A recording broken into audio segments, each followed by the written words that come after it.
Buenas tardes a todos. Antes de saludarles y de saludar a los miembros de la mesa, en primer lugar, manifestar el agradecimiento de nuevo al Foro para la Concordia Civil por las actividades que realiza y, sobre todo, porque elija la Facultad de Derecho para llevarlas a cabo, puesto que los ponentes, como van a poder comprobar hoy también, son unos ponentes excepcionales y son de esa clase de ponentes que, además de ser especialmente interesantes para los estudiantes, lo son para la universidad como concepto, porque están precisamente, tanto por las cosas que han escrito, como es el caso del profesor que hoy nos acompaña, como por su propia actividad, como también es el caso que nos ocupa, gente que está justo en la frontera del conocimiento, en la frontera de entender la sociedad de otra manera y que lo han estado también durante mucho tiempo y son capaces de explicarlo. Por eso, para la universidad y para la Facultad de Derecho es siempre un placer contar con el foro. Como saben ya quienes son asiduos al foro, tenemos por tradición en la Facultad de Derecho cederle siempre la presidencia precisamente al profesor Torné como presidente del foro y quien se encargará de gestionar todo el acto. Agradecer al profesor su presencia, al profesor Gabriel Tortella, y sencillamente cederle la palabra al profesor Torné. Muchas gracias. Muchas gracias. Buenas tardes, ilustrísimo señor vicedecano, profesor de esta querida facultad, amigo y compañero de asignatura, de departamento, Derecho Administrativo. Ya hemos comentado en este breve paseo que hemos hecho por la facultad que es una asignatura ignífuga, que en el lamentable incendio que se organizó aquí en la biblioteca antiguamente, pues los libros que quedaron indemnes fueron de Derecho Administrativo. Eso algo querrá decir. Bien, excelentísimas e ilustrísimas autoridades, excelentísimo señor general de brigada don Antonio González García, en representación del excelentísimo señor teniente general jefe del Mando de Adiestramiento y Doctrina del Ministerio de Defensa de España, profesor doctor don Manuel Titos, catedrático de Historia, don Ramón Ramos, periodista de El Mundo Andalucía, en su delegación de Granada, señor vicepresidente, secretaria y miembros del Foro para la Concordia Civil, señoras, señores, amigos todos. Gracias, señor vicedecano, por la hospitalidad que la Facultad de Derecho siempre nos dispensa y por sus amables y gratas palabras de salutación que tanto le agradezco en nombre de esta asociación que represento y en el mío propio. Es muy satisfactorio para el Foro para la Concordia Civil y en particular para quien les habla recibir hoy en Granada y presentar en este acto al profesor barcelonés Gabriel Tortella Casares, a quien tuvimos el honor de conocer en persona en un anterior acontecimiento cuando a la presentación en Granada del manifiesto Libres e Iguales en compañía de nuestra siempre admirada Cayetana Álvarez de Toledo y del periodista Arcadi Espada. Esta noche nuestro invitado es, como digo, el profesor Gabriel Tortella Casares.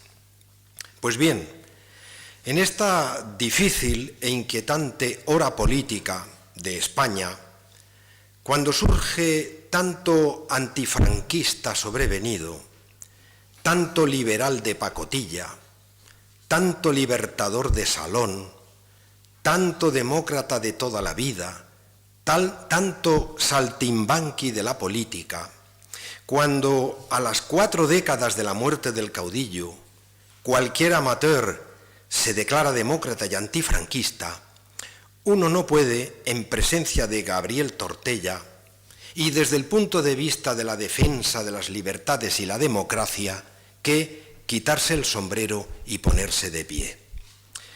La razón es que, tratándose de Gabriel Tortella, estamos ante un ciudadano liberal, demócrata y defensor de los derechos y libertades. Pero lo más notable es que las cicatrices y los méritos que Gabriel tiene en su biografía se los ganó en el campo de las batallas contra la dictadura, no en tertulias, platós de televisión ni en salones mundanos. En efecto, Gabriel luchó en su juventud estudiantil, en primera fila, por las libertades y la democratización del régimen del general Franco, cuando éste lucía las botas bien lustradas y en pleno ejercicio de su mando puro y duro. A poco que se consulte cualquier libro de memorias o de historia sobre las transiciones que han habido en España en el último medio siglo, a poco que se consulte la extensa bibliografía sobre aquel ilusionante horizonte hacia la libertad y la democracia, y en pos de aquella meta que los españoles del último tercio del pasado siglo se fijaron alcanzar, en cualquier libro, digo, se encontrará el nombre de Gabriel Tortella. Gabriel pertenece desde el punto de vista de la actividad política a la llamada generación de 1956, año en que se produjo la declaración del Buró Político del Partido Comunista de España, en la que se defendía por vez primera la reconciliación nacional y una solución pacífica y democrática del problema español. Como miembro de aquella generación, Gabriel luchó en las aulas universitarias por la democratización de la vida española, combate ciudadano que provocó que el régimen perdiera su influjo para siempre sobre la Universidad Española. Más tarde sería también la Iglesia Católica la que se separaría del franquismo, a raíz de la doctrina dimanante de aquel magno acontecimiento del Concilio Vaticano II, cuya convocatoria fue debida a la clarividencia y sabiduría de aquel bueno e inolvidable Papa de nuestra juventud, Juan XXIII, autor de la importantísima encíclica Pacem in Terris, de gran trascendencia para el gobierno humano y las relaciones entre los pueblos del mundo. En su lucha juvenil por las libertades, Gabriel Tortella sufrió detenciones y persecución policial y judicial, junto a Javier Muguerza, Emilio Sanz Hurtado, Javier Pradera, Fernando Sánchez Dragó y tantos otros. Su compromiso por la libertad le llevó a enfrentarse con el entonces único sindicato autorizado de estudiantes, el Sindicato Español Universitario, el famoso SEU.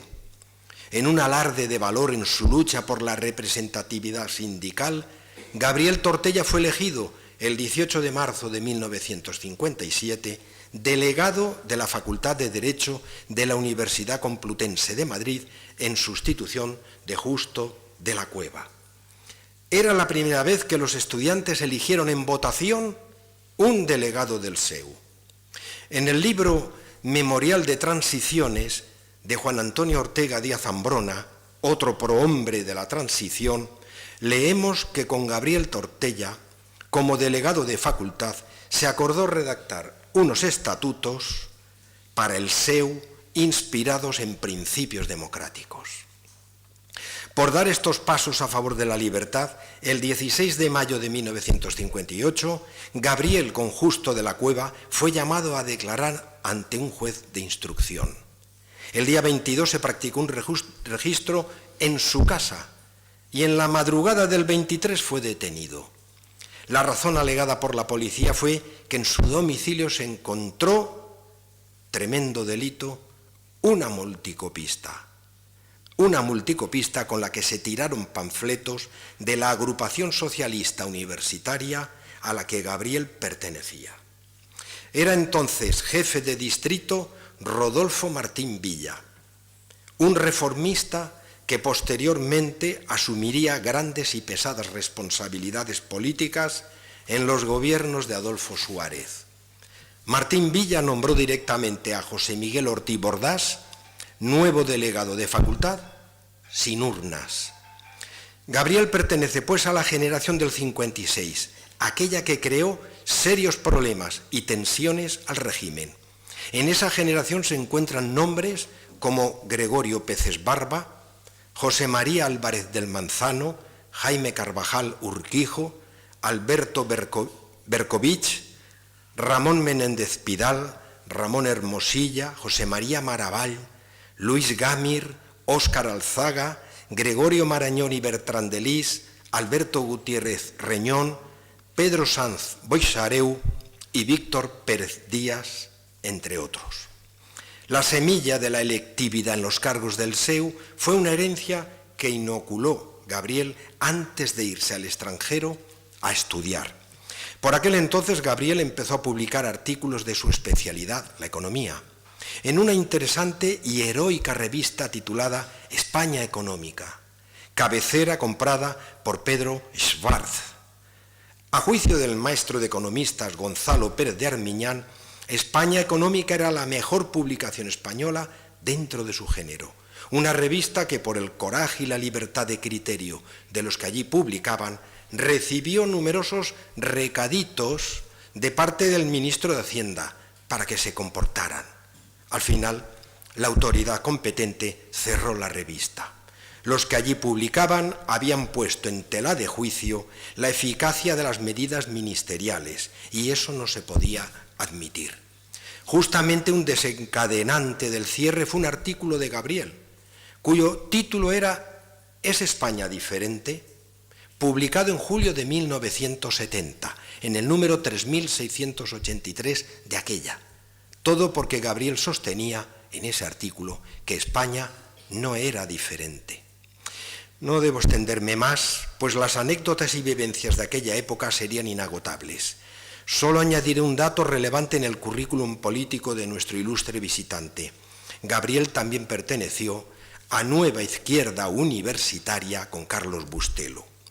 Todo lo relatado sucedió en los primeros y más duros tiempos de la dictadura, cuando la protesta o la oposición al régimen suponía exponerse a detenciones, torturas, encarcelamientos, tribunal de orden público, expulsiones de la universidad y pérdida de matrícula y curso.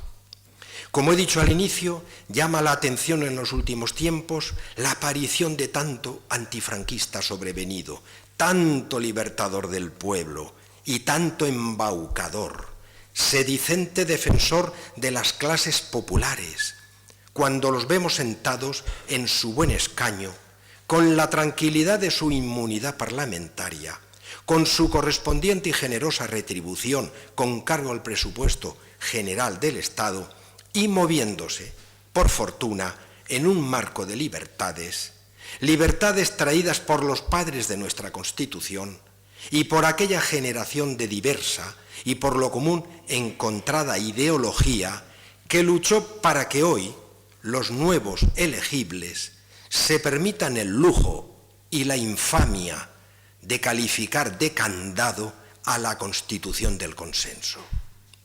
Estoy seguro de que, bien sea en el coloquio posterior a la conferencia o en la cena que vamos a tener, la satisfacción de ofrecerle, Gabriel hará las oportunas precisiones o aportaciones a estas apresuradas notas biográficas forzosamente imprecisas. Con posterioridad, Gabriel inició una larga temporada de estudios en el extranjero. Es doctor en Economía por la Universidad de Wisconsin, Madison, y en Derecho por la Complutense.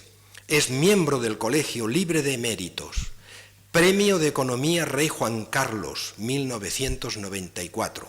Ha sido presidente de la Asociación Internacional de Historia Económica, de la Asociación Española de Historia Económica y del Consejo Académico de la Asociación Europea de Historia Bancaria.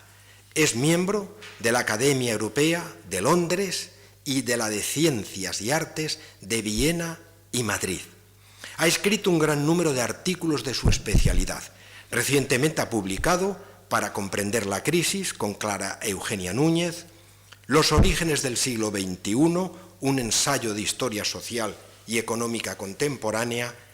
Es autor habitual de artículos de prensa, por ejemplo, en El Mundo, en los que hace interesantes análisis. El año pasado nos obsequió con la publicación de su último libro, colectivo, en el que colaboran José Luis García Ruiz, Clara Eugenia Núñez y Gloria Quiroga, titulado Cataluña en España, historia y mito, en el que los autores desmontan con toda contundencia desde el punto de vista histórico, político y económico, todas y cada una de las falacias que los asesores áulicos de los separatistas catalanes han puesto en circulación de manera irresponsable y que muchos se las han creído. Es impagable el servicio que Gabriel y sus colaboradores han hecho a la causa y verdad de España desde el campo del estudio científico, desapasionadamente y con toda razón. Termino. Este ha sido un repaso forzosamente breve e incompleto de la interesante biografía personal y obra científica del profesor Tortella Casares. El Foro para la Concordia Civil celebra tenerlo aquí como conferenciante invitado en compañía de su esposa, Clara Eugenia Núñez, distinguida investigadora y profesora universitaria. Para ambos y para todos ustedes, nuestra más cordial bienvenida y a Gabriel, además, nuestro agradecimiento por aceptar nuestra invitación. Muchas gracias, señor vicedecano. Gracias a todos.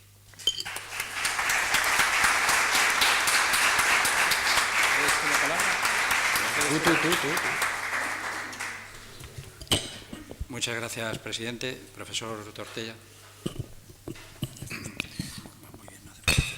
No tengo que acercarme mucho. Bueno, buenas tardes a todos. Quiero agradecer, para empezar, pues, a la Facultad de Derecho y al Foro para la Concordia el haberme invitado, haberme hecho el honor de invitarme a hablar de un tema realmente para el que no voy a poder cubrir ni la 10ª parte de lo que merece. Quiero agradecer especialmente, pues aparte de las personas que me acompañan en la mesa y la cantidad de amigos que veo en la sala, pues quiero agradecer porque me ha realmente emocionado las palabras del profesor Torné en la presentación. Es impresionante lo que sabe de mi pasado, en muchos aspectos más que yo. Me ha dicho cosas que yo había olvidado completamente, nombres de personas y algunos acontecimientos que yo nunca he vuelto a evocar. Por ejemplo, la fecha en que fui elegido delegado en la Facultad de Derecho. Ni me acordaba del año, ni del mes, y menos del día. Me ha dejado asombrado. No sé, por las razones que sean, no quiero hablar mucho de mí, no quiero hablar nada de mí. Quiero decir nada más lo siguiente.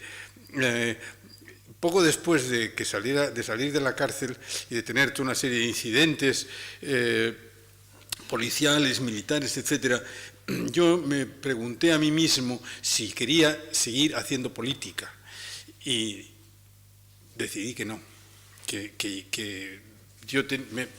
se me ofrecían dos posibilidades vitales a mis aproximadamente 21 años, o dedicarme a la política o dedicarme al intelecto, digamos, a la investigación, etcétera. Y decidí lo segundo.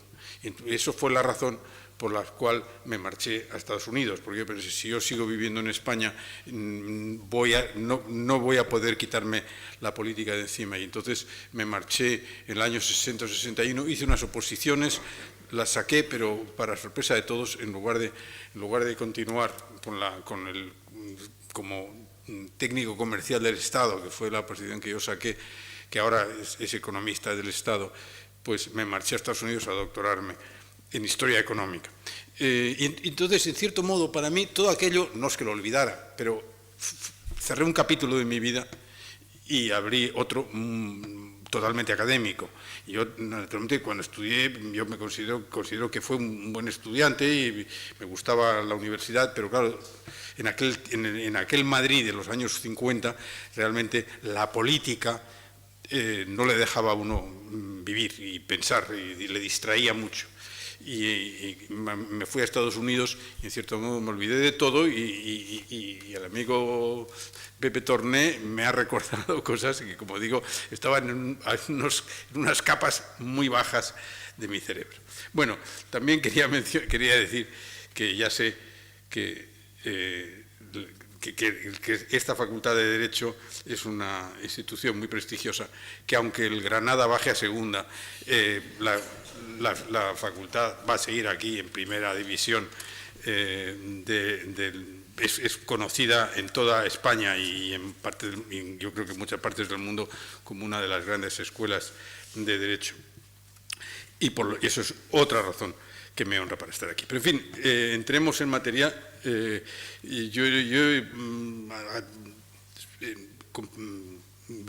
conversación con el profesor Torné, pues llegamos a concebir esta cosa tan ambiciosa de hablar de la encrucijada actual, que vivimos en una encrucijada política, no cabe la menor duda. Y entonces, como este año celebramos los 40 años de las primeras elecciones generales democráticas y los 39 de la Constitución, pues parece que el hablar de estos 40 años había que hacerlo.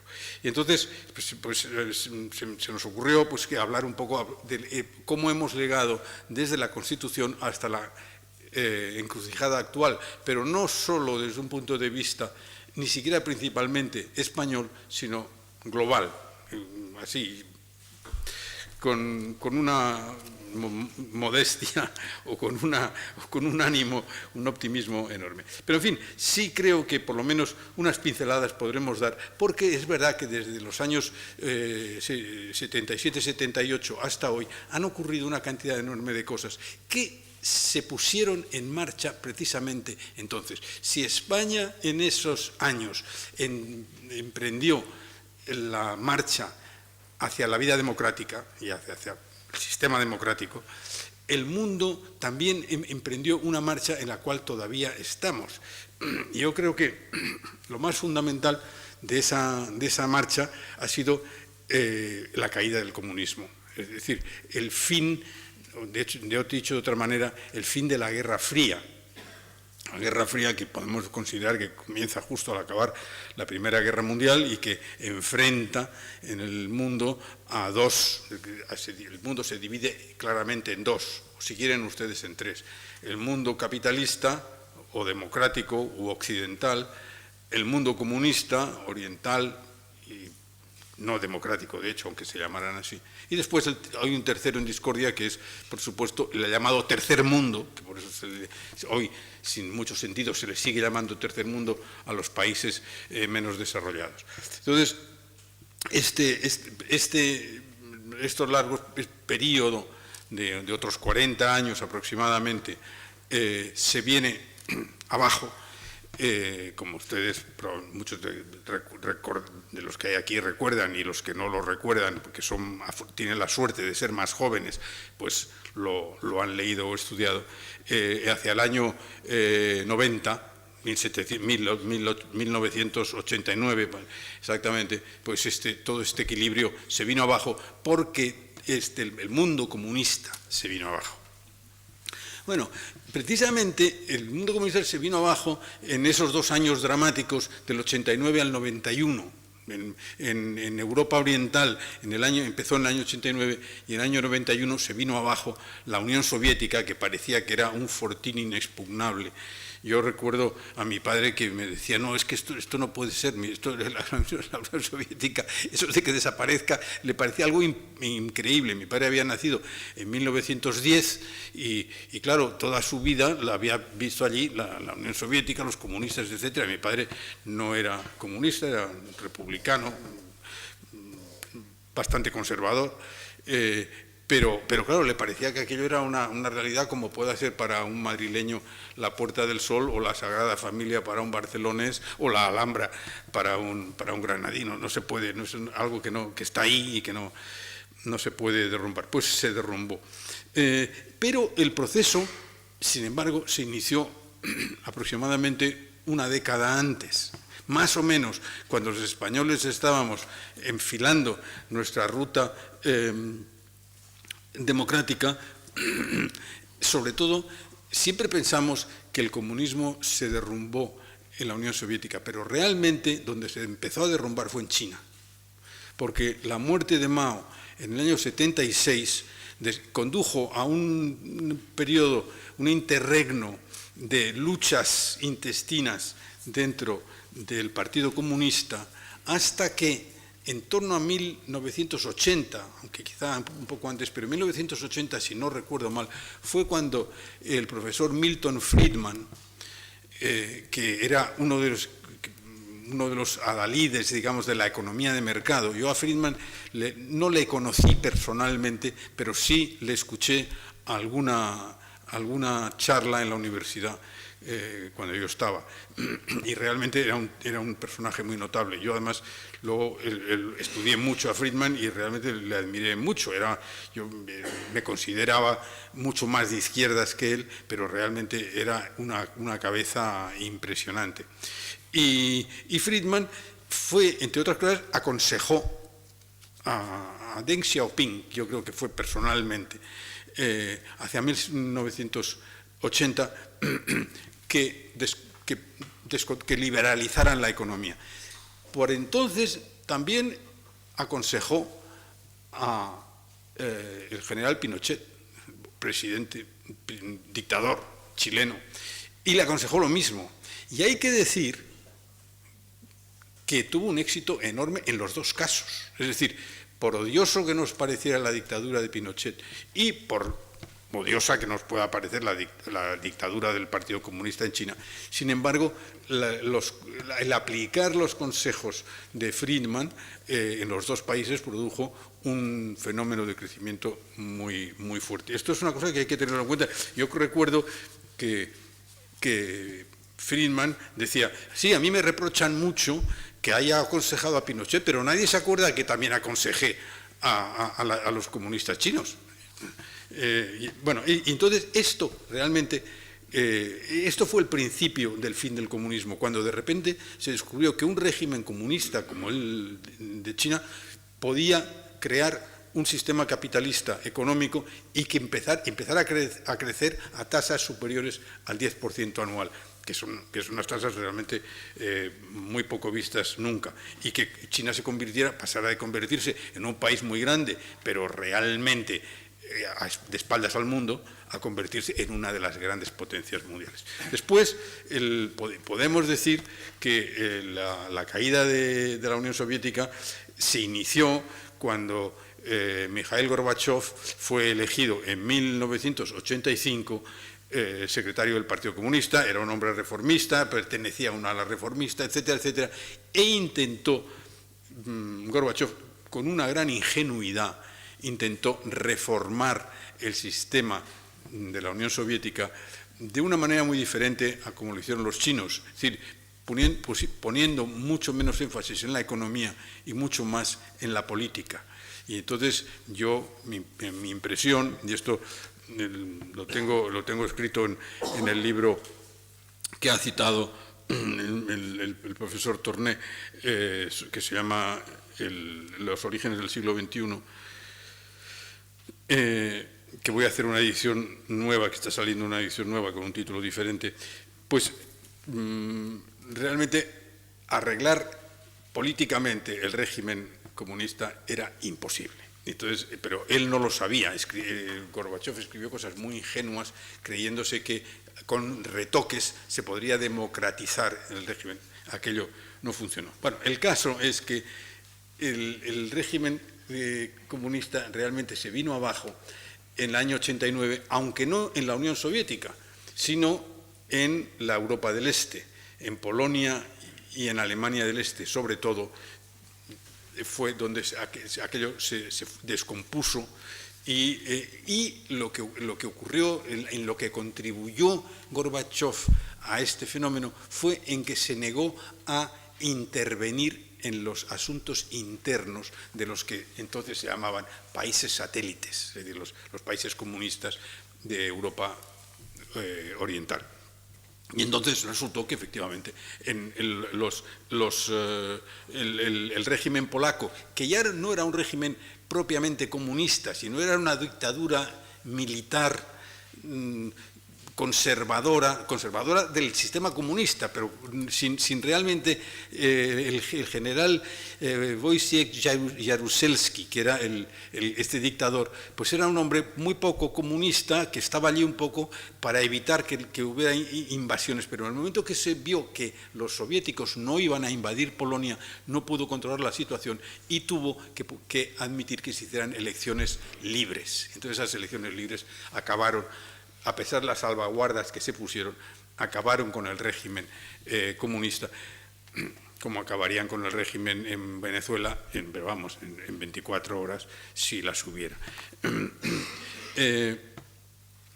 Entonces, esto fue una especie de carrera. Entonces, los húngaros decidieron permitir que los alemanes del este que visitaban Budapest pudieran pasar a Viena sin problemas. Y entonces, claro, se produjo un éxodo y entonces, digamos que la Alemania del Este se vino abajo por emigración, porque se quedó. La emigración que habían parado en 1961, cuando hicieron el muro y cerraron el metro, porque cuando hicieron el muro, los alemanes del este se marchaban por el metro al Berlín Occidental. Entonces tuvieron que cerrar el metro también.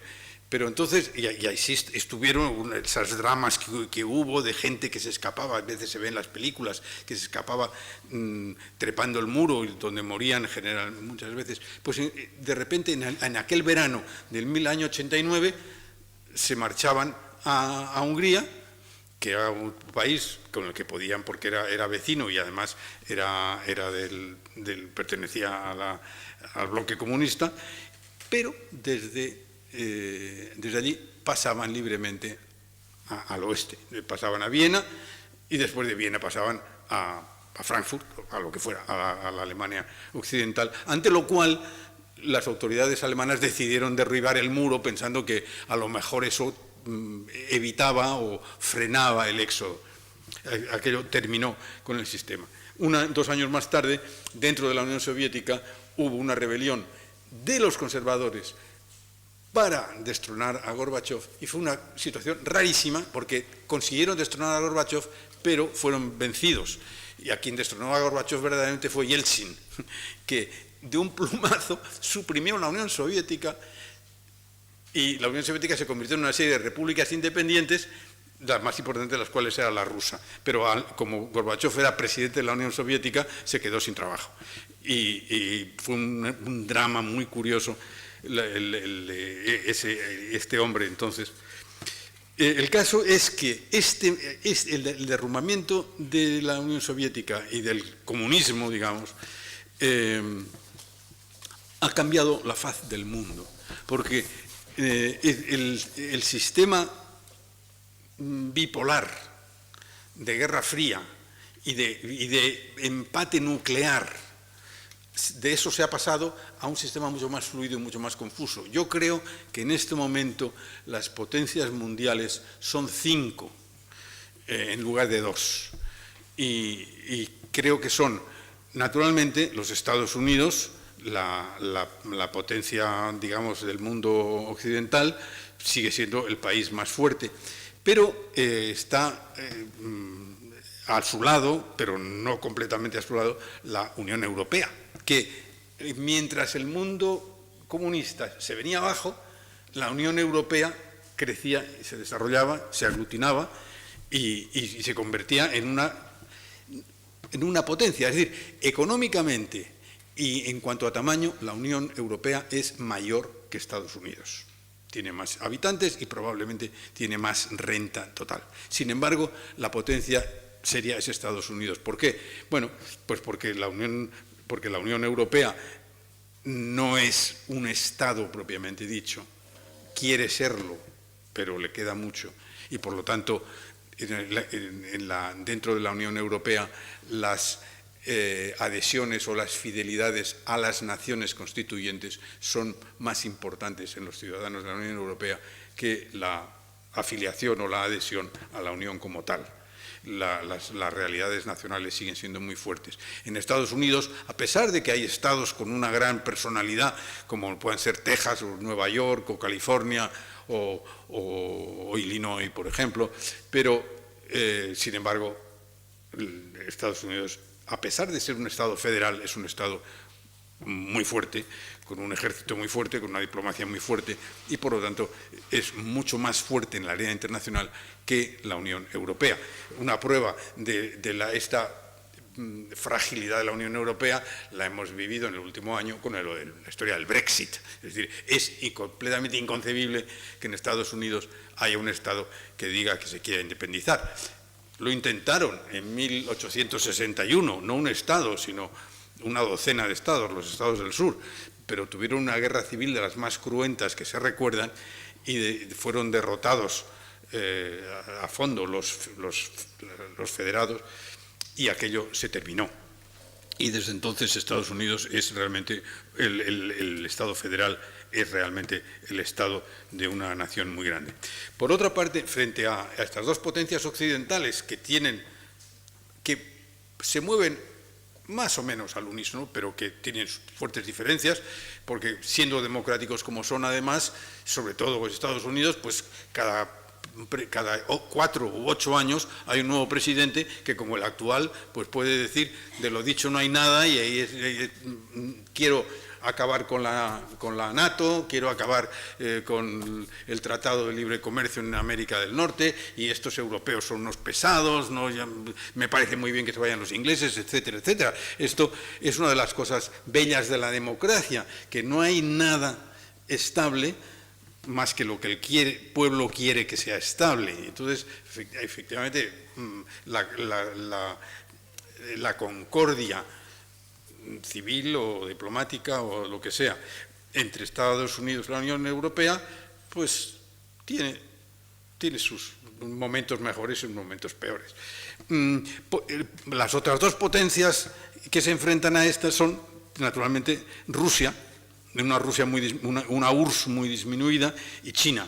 Y estas dos potencias ya no son propiamente comunistas. China nominalmente es comunista. Sin embargo, la que más se parece a la URSS es la Unión Soviética. Es Rusia. Rusia, a pesar de que no es comunista de ninguna manera, sin embargo, se parece mucho, se porta en la esfera internacional de una manera muy parecida a como lo hacía la Unión Soviética. Es agresiva, tiene una actitud de rechazo y de repulsa en muchas ocasiones al mundo occidental, no porque sean capitalistas, sino simplemente porque Rusia es Rusia y no se casa con nadie. En parte yo creo que esto se debe a que la economía rusa es muy débil. Rusia, ¿por qué es débil la economía rusa? Pues en gran parte porque 70 años de comunismo hace mucho daño a una economía. Por ejemplo, esto es muy claro en agricultura. El comunismo terminó con el campesino ruso. La mayor parte de los campesinos rusos son funcionarios agrícolas. Bueno, los kolhoses, sovhoses, sovnarhoses, etcétera, todas estas granjas colectivas enormes rusas han sido un paradigma de desastre económico, de falta de bajísima producción, bajísima productividad, bajísimos rendimientos. Entonces, esto es muy difícil reconstruirlo. El campo y la cultura campesina y agraria es muy difícil de reconstruir y realmente en la Unión Soviética hoy lo que queda, que es la mayoría de esas antiguas granjas colectivas, produce una cantidad relativamente pequeña de lo que produce la agricultura. Y en cambio, las pequeñas granjas familiares e individuales producen pues la otra mitad, con muchísima menos tierra y muchísima menos gente. Entonces, esto le ocurre un poco, Rusia lleva este peso del comunismo, que China no lleva tanto, porque afortunadamente para ellos la dictadura comunista duró mucho menos. Y a pesar de las barbaridades que hizo Mao Zedong, a la agricultura no la afectó tanto. Y por eso la agricultura china ha tenido, vamos, es mucho más próspera que la rusa, y la economía china en general lo es, porque además, porque compiten en el mundo internacional. Es decir, es una economía capitalista. Yo lo siento, pero lo de China me recuerda un poco a la economía franquista en los últimos 20 años del franquismo. Es decir, el franquismo hizo un poco lo mismo.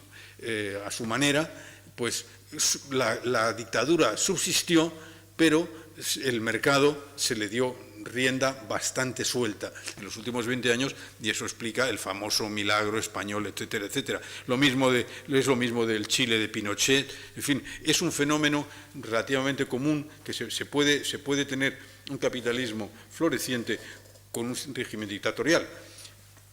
Es doloroso, a mí no me gusta, pero yo soy un observador imparcial que pretende ser científico, y los hechos los reconozco como bien. Y por último, ¿cuál es la quinta potencia? Pues para mí es el Islam.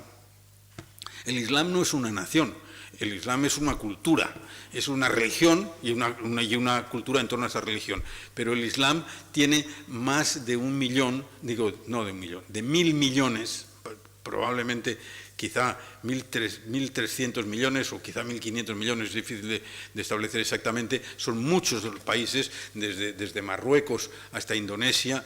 Hay una enorme franja de países islámicos de muy distintos estilos y pelajes, pero que todos se sienten identificados con el Islam, y en cuyo nombre en los últimos 20 o 25 años se están cometiendo una gran cantidad de violencia en el mundo de todo tipo, desde guerras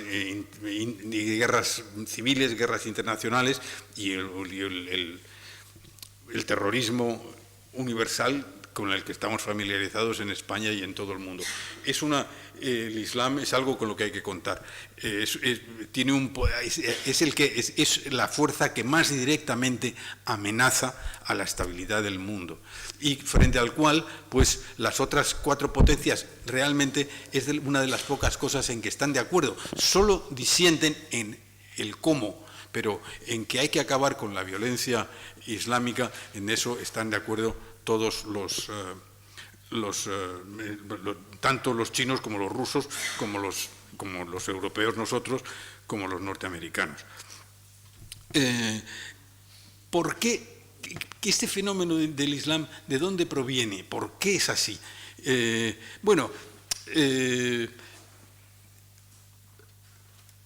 Hay razones, yo creo que hay psicológicas, económicas, demográficas, y también religiosas. El Islam, los países islámicos no son democráticos. Se me dirá, Túnez, Turquía,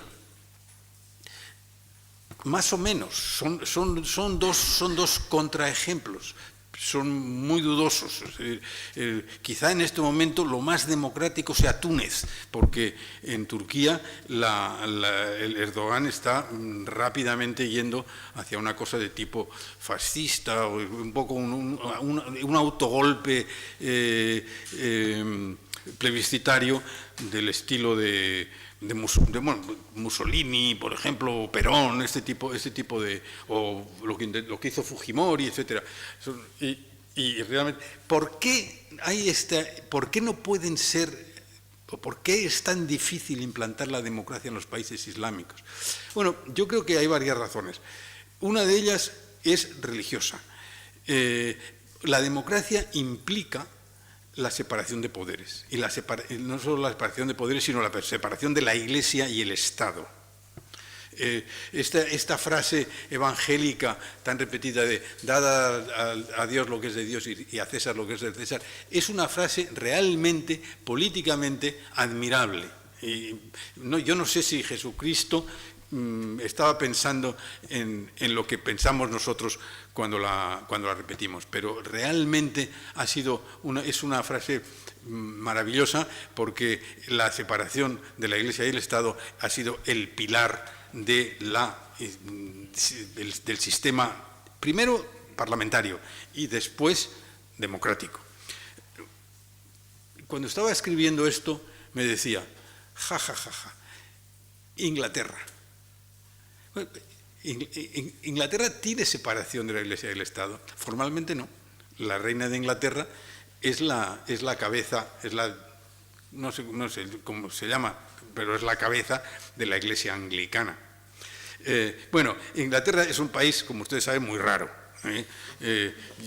Todos lo admiramos mucho a Inglaterra, pero sabemos que en tantas cosas es irrepetible. La excentricidad inglesa es proverbial.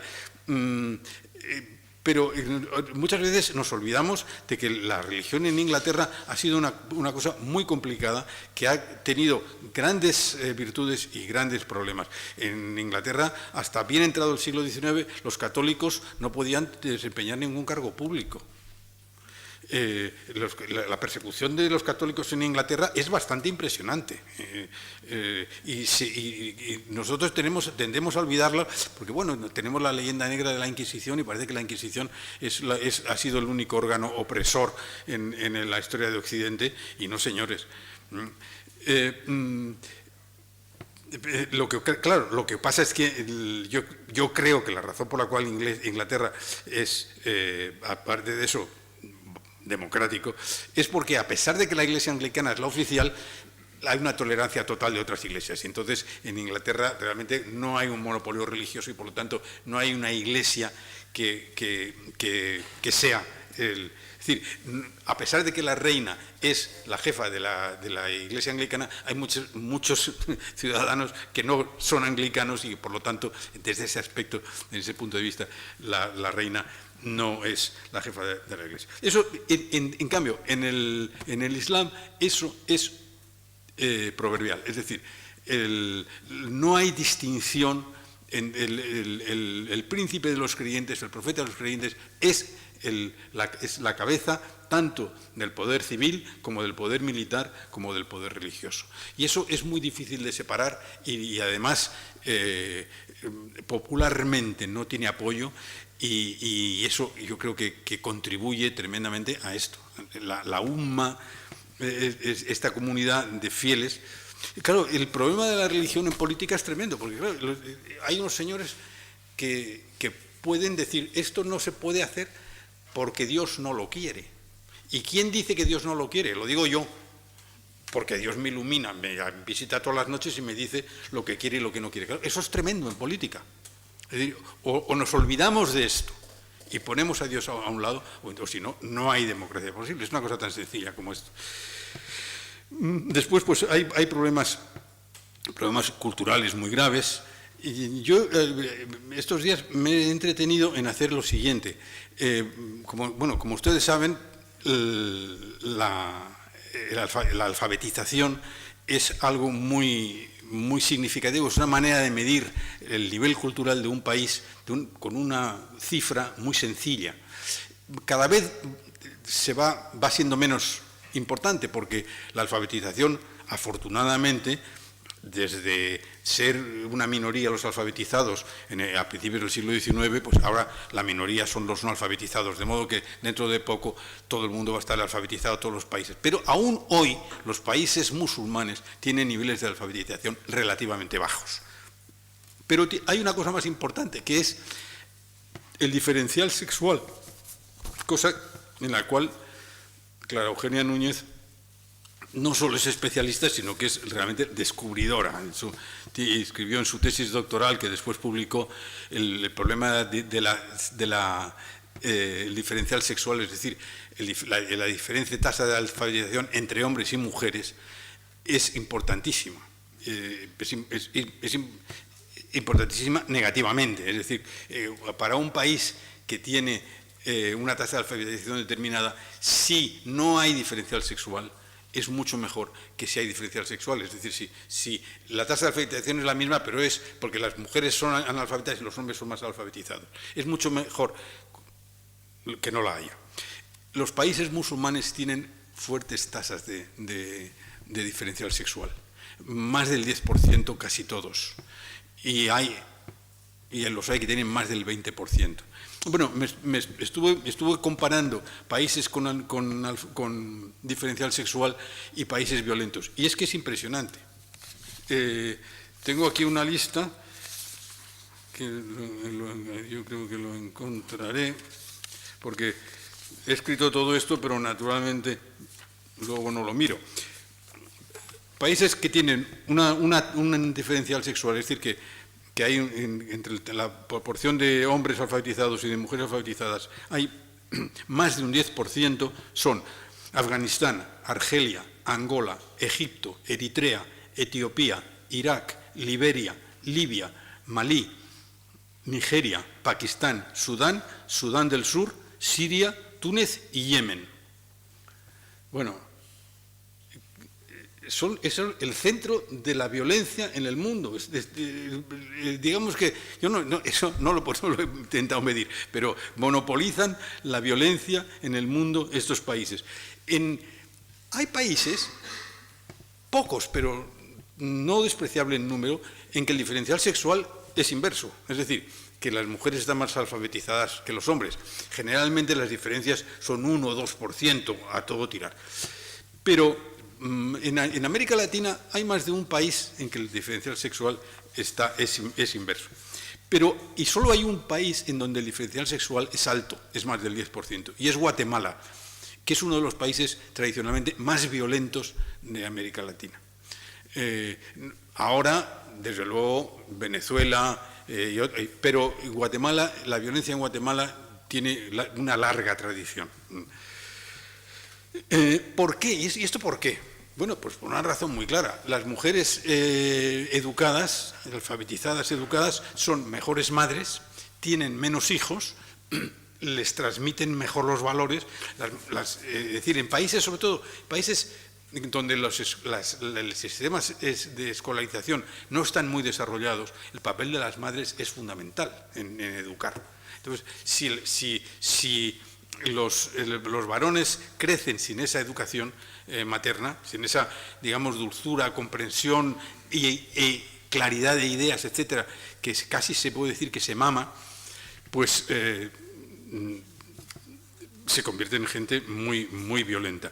Si además a eso añadimos que en los países musulmanes el crecimiento demográfico, en parte porque las mujeres son poco educadas y no planean su descendencia y tienen mucha, pues son países donde la franja de edad juvenil es muy grande, es muy alta. Y entonces eso también es un problema que se acumula con el diferencial sexual en cultura. Y entonces eso crea masas de jóvenes, varones, mal educados, en paro, inempleables, etcétera, que son los que nutren estos comandos terroristas y que alimentan las guerras, etcétera, etcétera.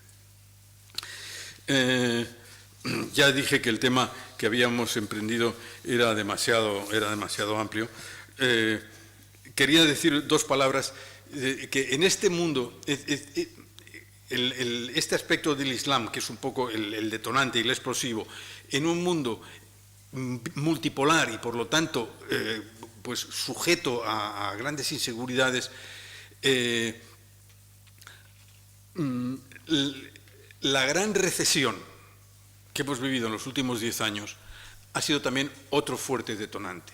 Es decir, la gran recesión, y eso nos ha afectado sobre todo a los países desarrollados y a España muy notablemente.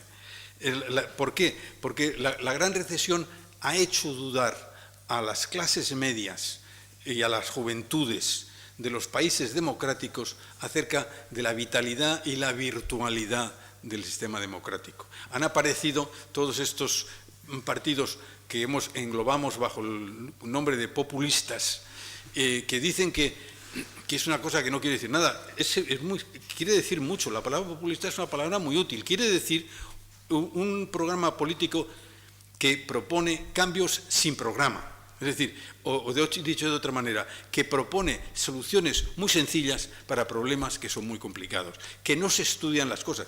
El partido Podemos es característico, es mucho sound and fury, mucho ruido y furia, y luego detrás no hay nada. Las soluciones son soluciones que carecen de soluciones. Ayer, otra populista, esta de derechas, la señora Le Pen, en Francia, quedó, en un periodo, quedó al desnudo cuando el señor Macron le dijo: ¿cuál es su programa?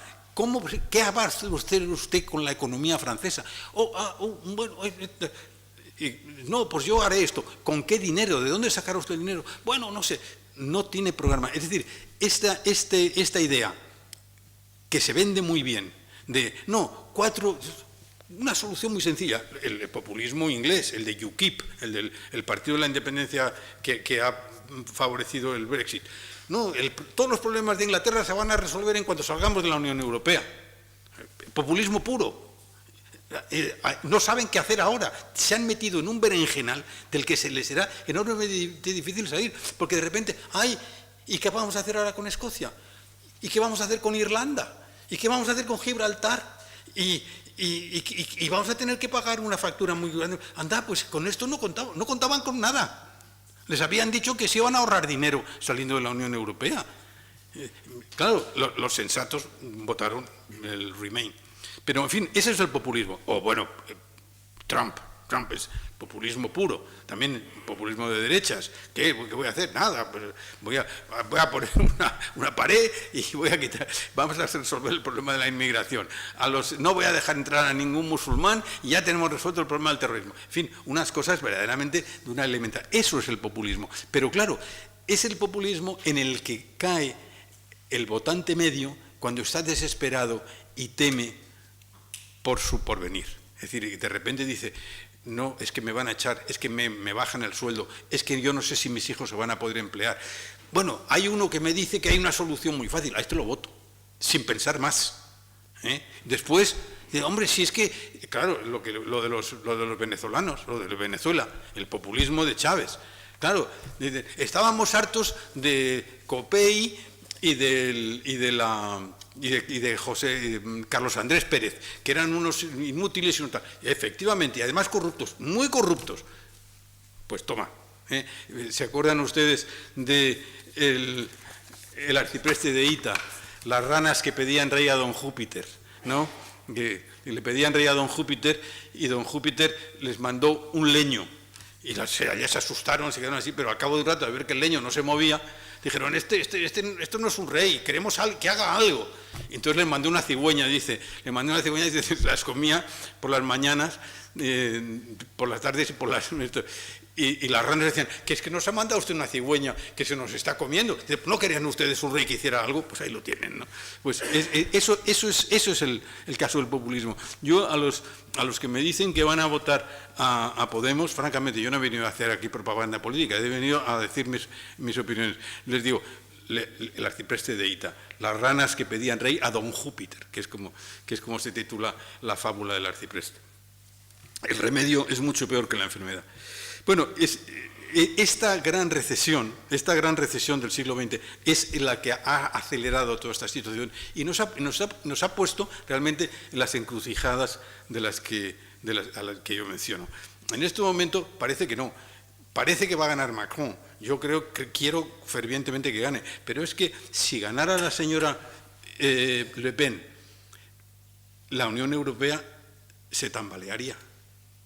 Y eso sí que sería una solución simple que agravaría tremendamente nuestros problemas. Eso sí que no sabríamos cuál va a ser el porvenir nuestro y de nuestros hijos si la Unión Europea se empezara a caer a pedazos.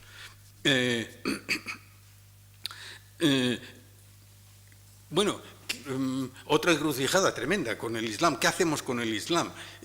Una posibilidad muy, muy fácil es, y además en parte se está teniendo lugar, es que la guerra de Siria se nos corra a Libia y al norte del Mediterráneo. Podemos tener la guerra de Libia al otro lado del Mediterráneo dentro de muy poco tiempo. ¿Qué podemos hacer con eso? Bueno, yo iba a hablar un poco más de España, pero no tengo tiempo. Quiero nada más dejar planteado que entre las soluciones que podemos encontrar, una solución sólida y a largo plazo es la educativa. Hemos visto que la educación que la falta de educación es uno de los problemas graves que tiene el mundo árabe y es uno de los problemas graves, es decir, que con el que nos amenazan. No solo es un problema interno de los países árabes, sino que es un problema que se refleja sobre nosotros. Tenemos que pensarlo.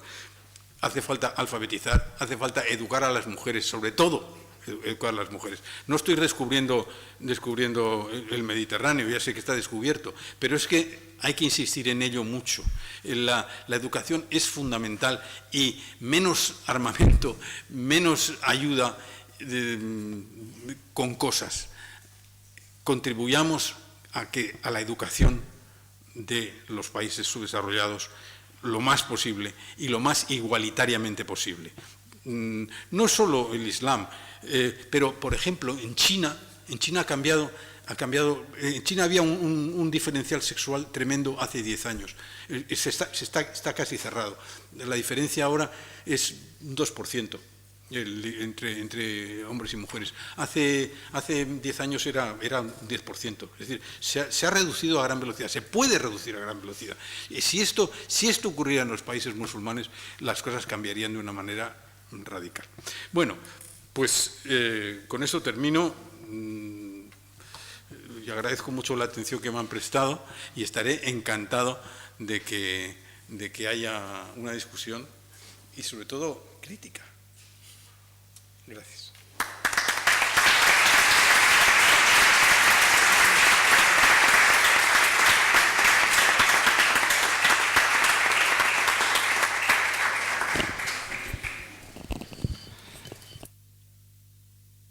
Muchas gracias, profesor.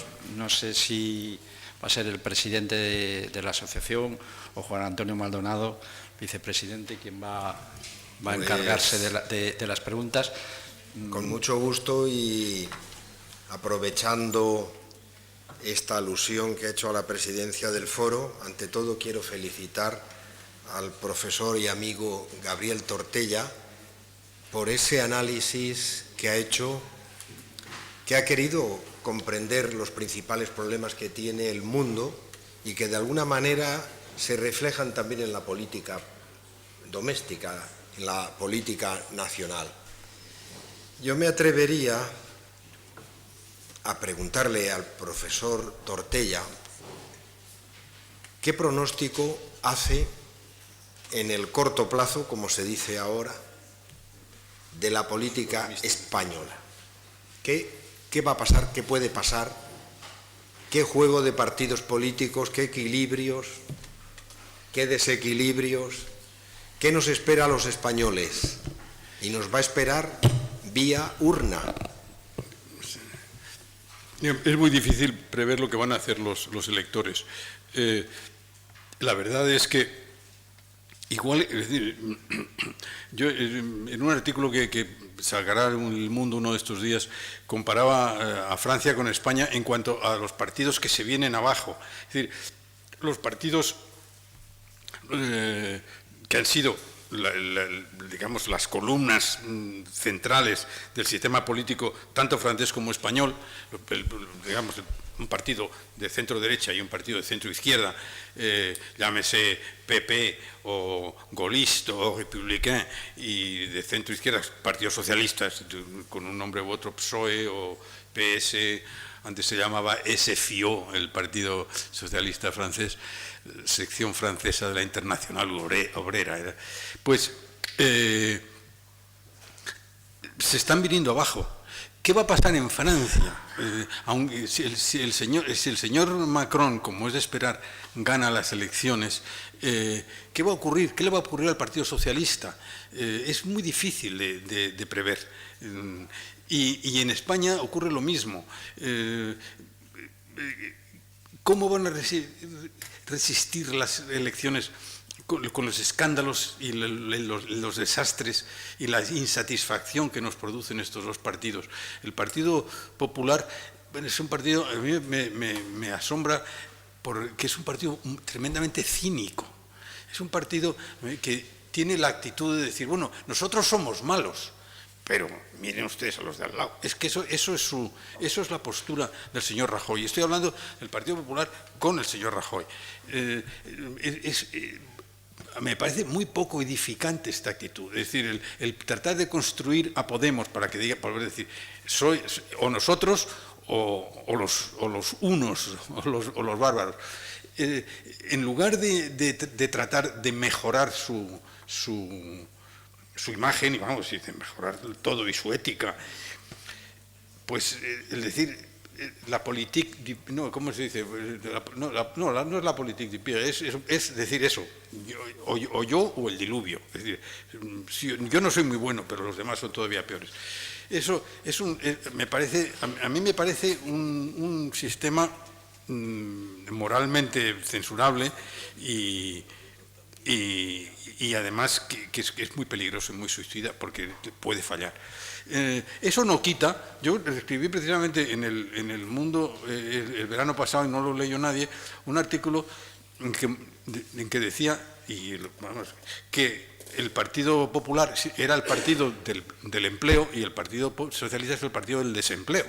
Eso es una cosa que me sorprende que no se repita, pero es sencillísimo. No hay más que tomar una curva de las cifras de desempleo a lo largo de los últimos 20 años o una cosa así y ver qué partidos estaban en el poder. Cuando están los socialistas, el empleo cae o el desempleo sube, y cuando están los populares, el empleo sube y el desempleo cae. Bueno, ¿cómo se entiende esto? Y primero, ¿por qué no se dice más? Porque yo no quiero defender al Partido Popular, pero su política económica evidentemente es muy superior a la de los socialistas. ¿Por qué no se dice más esto? ¿Por qué no lo dicen ni los mismos populares? Es que es sencillísimo. Yo no lo publiqué, pero vamos, se ve en Internet. Ha habido gente que este esquema circula por Internet y es verdaderamente impresionante. ¿Por qué es así? Simplemente porque, a pesar de todo lo que se diga, el mercado funciona. Y entonces, como los populares son más partidarios del mercado, pues a la larga, no insistiendo tanto en la fijeza en el trabajo, en los privilegios de los trabajadores, en unos salarios excesivamente altos, etcétera, pues el empleo aumenta. El empleo aumenta y la economía funciona mejor. Es decir, el señor Friedman, que era el gran apóstol de este tipo de cosas, aunque ya Adam Smith lo era, es decir, los economistas sabemos que desde hace más de 2 siglos esto está dicho y redicho. En fin, esto es así. Lo que ocurre, quizá me estoy yendo por las ramas, pero que había una gran economista que le debieron dar el premio Nobel y nunca se lo dieron, quizá porque era demasiado mayor, coetánea de Keynes, la señora Robinson, Mrs. Robinson, una gran economista que tenía una frase, muchas frases felices, pero entre otras decía, sí, la mano invisible de Adam Smith siempre funciona, pero muchas veces funciona por estrangulación. Queriendo decir, bueno, y eso Keynes también lo decía en cierta manera cuando decía aquello de, sí, a la larga llegamos al equilibrio, pero a la larga todos estamos muertos.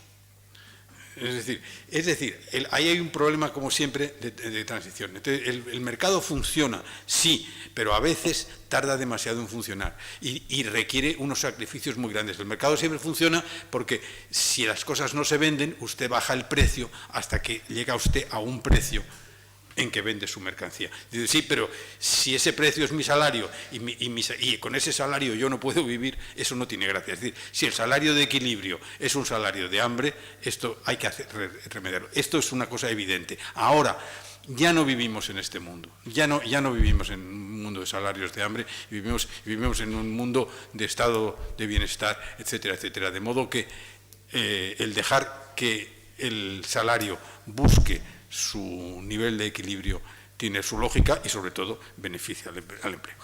No he contestado a la pregunta del profesor Torné. Es muy difícil, a pesar de todo, saber lo que va a ocurrir, porque si económicamente el Partido Popular tiene en su haber la base económica. Desde luego, en eso sí han tenido éxito. Hubieran podido tener más éxito si hubieran sido más radicales, pero han tenido éxito. No cabe la menor duda de que el desempleo va para abajo y la renta nacional va para arriba. Los socialistas no tienen no pueden presumir de eso. El señor, bueno, y los socialistas tienen unos líderes espantosos, que ninguno de los cuales son capaces de criticar la situación, aparte de son el partido más corrupto de Europa y tal. Bueno, pero vamos a ver, ¿usted qué haría si llegara al poder? Porque usted lo que dice es que si llegara al poder quitaría la ley de regulación laboral. Y si quita usted eso, va a pasar lo que pasa siempre que llegan ustedes, que va a empezar a subir el paro otra vez. Esto no es solución. Y ante eso, ¿qué harán los electores? Pues yo creo simplemente, sencillamente, que los electores están ya muy quemados, pero aprecian ese aspecto del Partido Popular. Entonces, esa actitud cínica de Rajoy, a la larga le está dando resultado y le dará resultado. De modo que yo creo que las cosas desde ese punto de vista se van a mantener. Y les pasa un poco a los electores españoles un poco lo que les ha pasado a los franceses, al señor Fillon. Cuando el señor Fillon se descubrió que había colocado, aquello parecía lo de Natalio, colócanos a todos, pues es lo que le han dicho, Pepe, colócame a mí, a la niña, al nene, a todos. Y sin embargo, el señor Fillon ha sacado 20% de votos. Es decir, seguramente hubiera quedado en segundo lugar, hubiera desplazado a Macron. Pero a pesar de todo, tampoco los conservadores gaullistas en Francia se han hundido con un caso de corrupción tan escandaloso como el del señor Macron. De modo que es muy difícil, de todas maneras, predecir lo que va a hacer el electorado. Pero yo creo que el electorado español, vamos a seguir haciendo lo que dicen en la frase inglesa, muddle through. Vamos a seguir con una especie de dorada medianía, una mediocridad. Vamos a continuar más o menos como estamos. Eso es lo que yo pienso.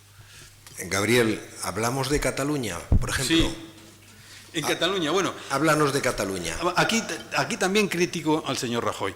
El otro día, hablando con un amigo, me decía, pues Rajoy lo está haciendo bien, los tiene en tal lío, es decir, dejándoles que se cuezan en su propia salsa, se están cociendo en su propia salsa y no saben cómo salir de este lío. Un día va a ser la independencia, van a hacer el referéndum, otro día no van a hacer el referéndum, otro día lo van a declarar unilateralmente, otro día dicen que bueno, que no, que quizá mejor la autonomía otra vez, realmente no saben lo que quieren. Entonces, en eso Rajoy es hábil, efectivamente, y tiene ese temple de don Tancredo, de ver al toro así y quedarse quieto, y el toro no embiste, porque no se mueve. Pero lo de Cataluña exige soluciones más radicales. Es decir, porque sí, coyunturalmente esta panda de granujas, porque son unos granujas, todos estos tíos, del Puigdemont para allá, son todos unos caras que están ahí porque no sirven para otra cosa. Bueno, es que si yo ni para la política sirve, en Cataluña sí podría, pero vamos, para la política española ya no serviría, ¿no? Entonces yo quiero ser el reyezuelo de la montañita. Pero claro, eso lo pusimos de relieve, sobre todo Clara Eugenia, en el libro sobre Cataluña, y últimamente he leído rápidamente que hay un sindicato de educadores en Cataluña que han hecho lo mismo, es decir, denunciar la educación, es decir, la versión pero falsa de la cruz a la fecha de la historia que se da en Cataluña. Los libros de texto catalanes son realmente una vergüenza, porque las mentiras que cuentan. Eso no hay derecho a eso, pero eso, claro, crea un fondo de cultivo, o un caldo de cultivo. Si a los chicos desde pequeños se les explica que los españoles son pues nada, unos invasores que a sangre y fuego nos han humillado, han oprimido al catalán, etcétera, todo este tipo de cosas, bueno, pues los chicos habrá muchos que no, pero una gran parte se lo cree, porque uno se cree lo que le enseñan en el colegio. Después, a lo mejor, cuando eres mayor, pues criticas esto. Pero mientras permitamos que se les cuente esos cuentos chinos, imagínense ustedes que se les contara, que se les explicara que la alquimia era lo mejor y que la mejor manera para predecir el futuro era leer el horóscopo. Pues eso está muy bien para las revistas y tal y cual, pero imagínense ustedes que en la escuela se les enseñara eso. Imagino que no se permitiría en absoluto. Pues es que se diga que la independencia de Cataluña fue aplastada en 1717 es una mentira que no resiste el menor análisis. Bueno, pues eso es lo que dicen los libros de texto en Cataluña.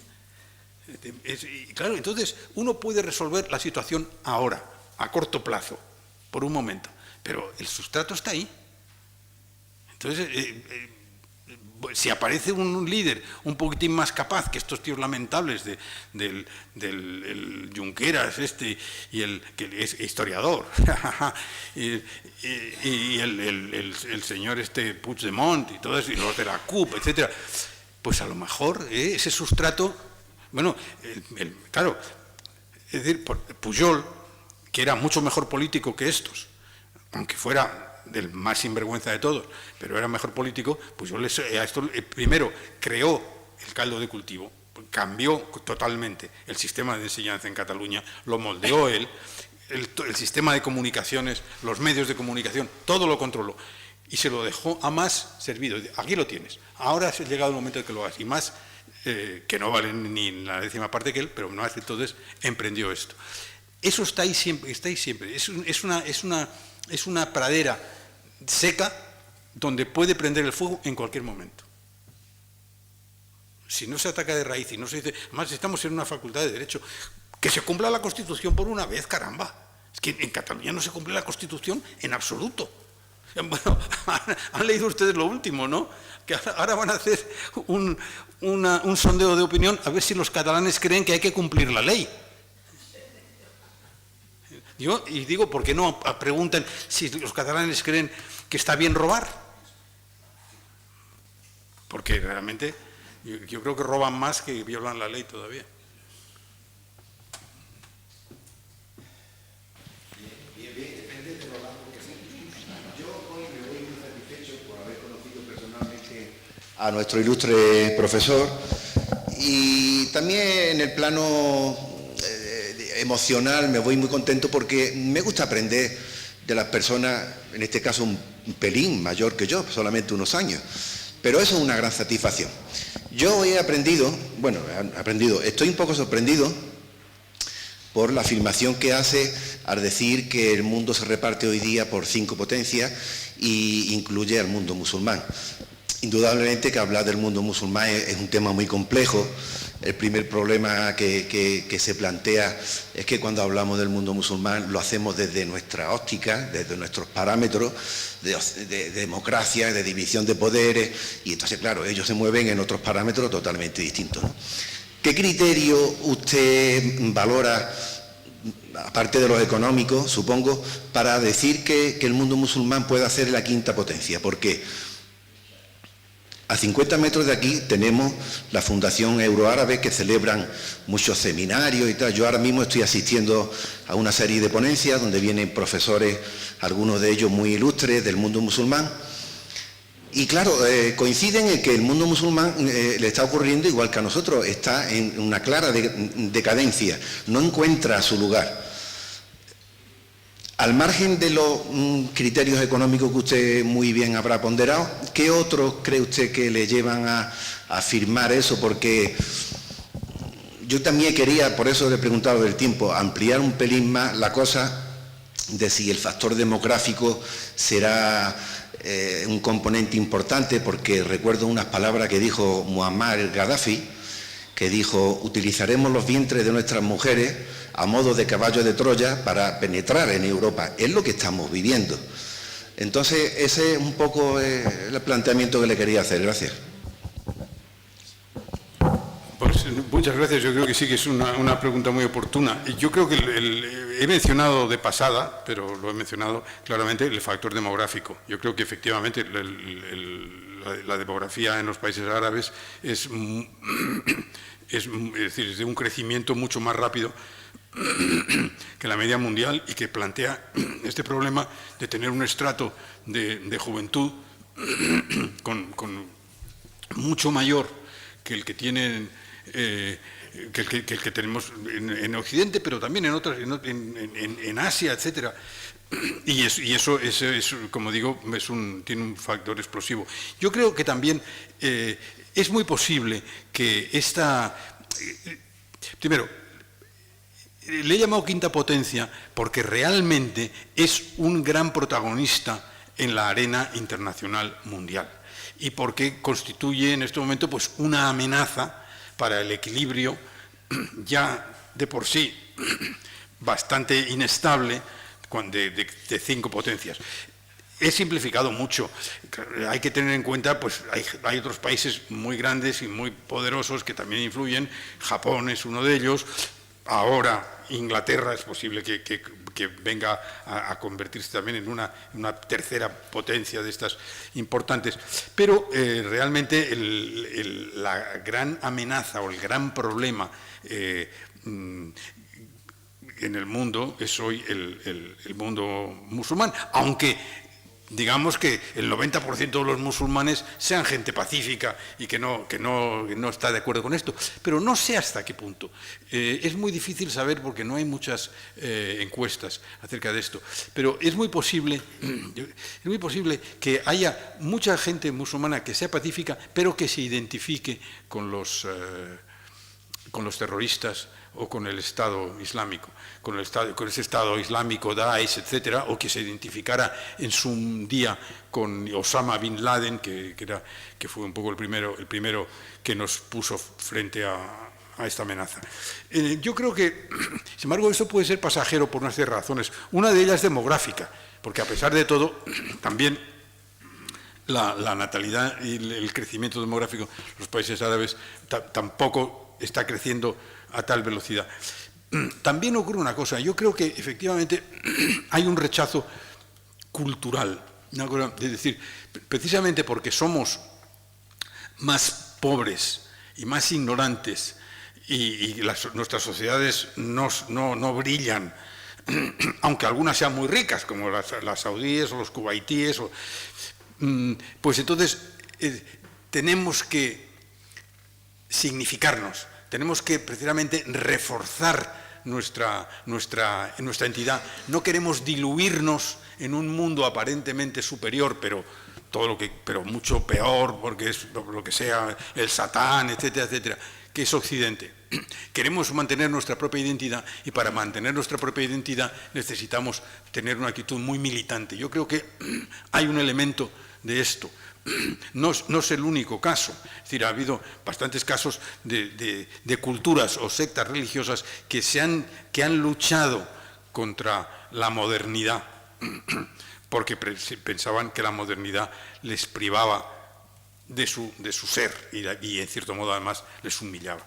Entonces yo creo que esto es también un elemento importante en el que no he entrado, primero porque es muy opinión, no sé si educada o a medio educar, pero sinceramente ante su pregunta pues le digo que creo que hay un poco de complejo de inferioridad, esos complejos de inferioridad, superioridad que son tan comunes.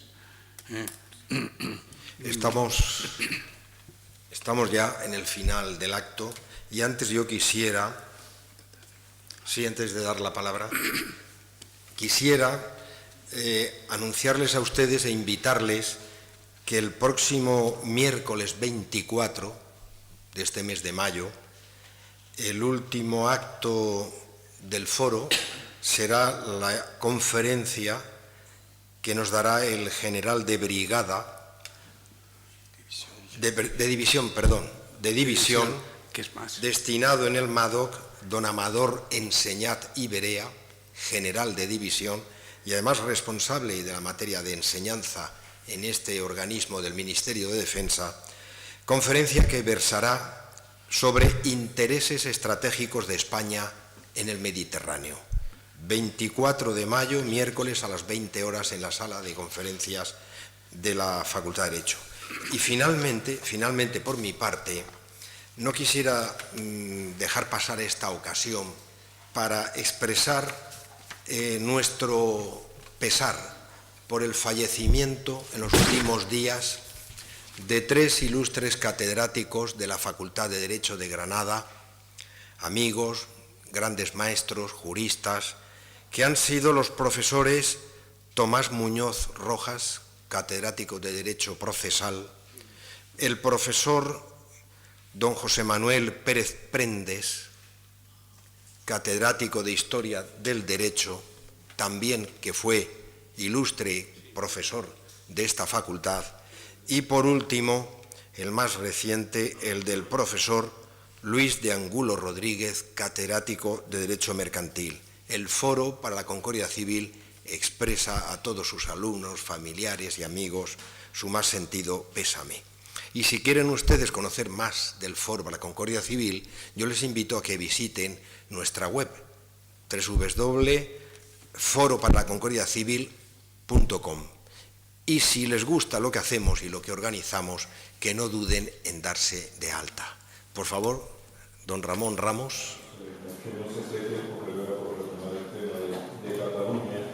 Ya que habló usted de la educación que se ha impartido a partir de la autonomía del año 80, si no existe, o existió una generación que podría ser la de usted y la anterior, que con una aspiración democrática y por el Estatuto de Autonomía, frente a otra que ya está reemplazando o ha reemplazado, que es ya un caso generacional. Ustedes crecieron en la aspiración del Estatuto de Autonomía para Cataluña y esta crece en la aspiración de la independencia precisamente como fruto de que en la escuela desde hace ya más de 30 años se le ha impartido este odio a los españoles, de que nos han humillado, han sido fuerzas de ocupación, en fin, en este tono que se ha escrito. Si no es una cuestión generacional ya en este punto, habría que preguntarse qué hemos hecho en todo este tiempo para no detectar este problema que poco a poco nos está estallando en las manos. Y ya, por terminar, si no estarán esperando todos estos Junqueras, Puigdemont y todos los demás, precisamente una acción del gobierno central, del Estado, que les permita salir de o justificarse ante la opinión internacional de este callejón sin salida en el que ellos mismos se han metido, si tenemos tiempo. Yo creo que tiene usted toda la razón, están esperando, pero la especialidad de Rajoy es jugar a la esfinge. Y a corto plazo, su actitud es correcta, pero a largo plazo yo creo que hace falta una intervención más radical, porque se ha llegado muy tarde. Es posible también que si en el año 17, en el año que corre, fracasa todo este proyecto disparatado de no se sabe si referéndum o no referéndum, aprovechando, digamos, la confusión del enemigo, sería el momento oportuno de darles un palo y decir, ahora mismo Cataluña vuelve a ser bilingüe, como dice la Constitución y como siempre ha sido, porque la Cataluña monolingüe es una invención muy reciente. Cataluña siempre ha sido bilingüe y los mejores escritores catalanes han escrito en castellano, etcétera, etcétera, etcétera. Si no sería, a lo mejor es posible, yo no lo creo, pero es posible que Rajoy esté esperando a una ocasión así, es decir, en el momento que el enemigo confuso y desorientado para darles el palo. No creo que lo haga, porque ha tenido oportunidades con la mayoría absoluta entre el 11 y el 15 en los años 11 y 15 de hacer muchas cosas y no las ha hecho, y yo me temo que una cosa así tampoco la hará, pero sería de desear. Pero vamos, a mí me parece, estamos en una facultad de Derecho, ¿por qué demonio se tiene que cumplir la Constitución en el resto de España y en Cataluña no se cumple? Es que es una cosa incomprensible. De todas maneras, también tengo que decir, yo me estoy metiendo mucho con Rajoy, que me pone muy nervioso, que el que empezó esta actitud fue Felipe González. Y en el libro lo sostenemos, que en el momento de la crisis de la banca catalana, en el año 84, en que desesperadamente Jordi Pujol salió enardeciendo a las masas y haciendo demagogia a todo tren, eso asustó tremendamente a Felipe González, a Alfonso Guerra, etcétera, que creían que con lo de Banca Catalana iban a hundir a Pujol, cuando vieron que el resultado era al contrario. Y que decía aquello de que ahora, cuando hablemos de moral, somos nosotros, porque esto es una cosa indigna que se está haciendo con Cataluña y tal, y que las masas enardecidas en Barcelona lo apoyaban con tanto entusiasmo, los socialistas empezaron a recoger velas, y desde entonces ha sido una recogida de velas continua por todos los gobiernos. Aznar igual, sobre todo Aznar, en la medida en que Aznar necesitaba los votos de convergencia para mantenerse en el poder, etcétera, pues hacía lo mismo. Dejó caer a Alejo Vidal Quadras, en fin, Rajoy riza el rizo y además lo hace las cosas a su estilo, pero la política tiene esta política de abstención y de no queremos líos y meter los problemas debajo de la alfombra ya tiene una larga tradición. Muchas gracias, profesor Torrella. Nosotros vamos ahora a pasarle al profesor Torrella el libro de firmas de visitantes de honor de la facultad.